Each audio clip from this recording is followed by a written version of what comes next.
We'll take the next question. Assalamu alaikum. Can a Muslim study from a non-Muslim? As far as studying from a non-Muslim is concerned, it can broadly be divided into two types. The first is studying from a Muslim. Can a Muslim study from a non-Muslim?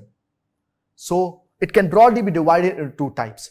The first is a Muslim studying from a non-Muslim, the knowledge related to the deen. As far as this is concerned, knowledge of the deen should only be acquired from a Muslim. It should not be acquired from a non-Muslim. And unfortunately, we see that many Muslims, they study Islam from non-Muslims. And we find this, that it is very prevalent in the Western countries. When people are writing thesis, whether it be masters or whether it be PhD, they are mushrif or their supervisor is non-Muslim. This should be avoided.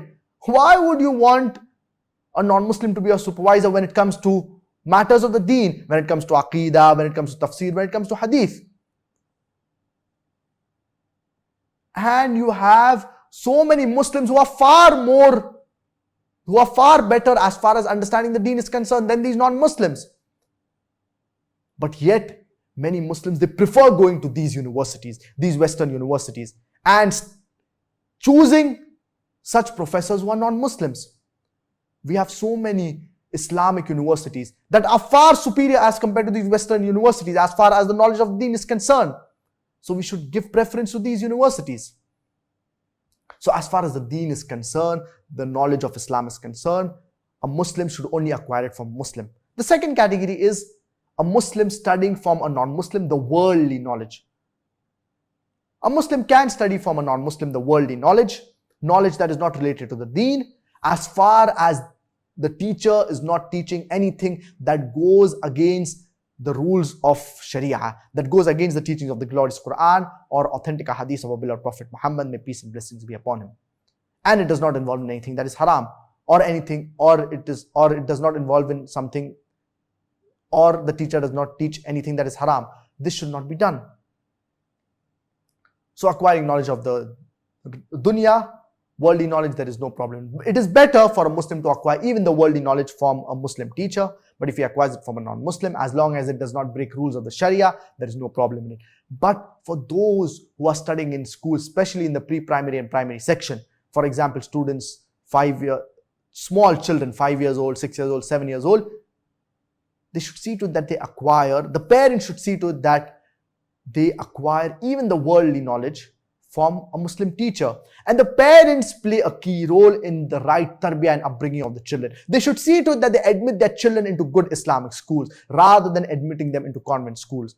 Because if a student, for example, a female student, studies, for example, a female student, maybe 5 years, 6 years, a small girl, studies worldly knowledge from a non-Muslim teacher, a non-Muslim female teacher, and this female teacher does not wear hijab, or for example wears a skirt, what impression will it have on the student? The student will think there is no problem in wearing such clothes, because for the student at a young age, when the student is 5 years old, 6 years old, 7 years old, for the student the teacher is the ultimate.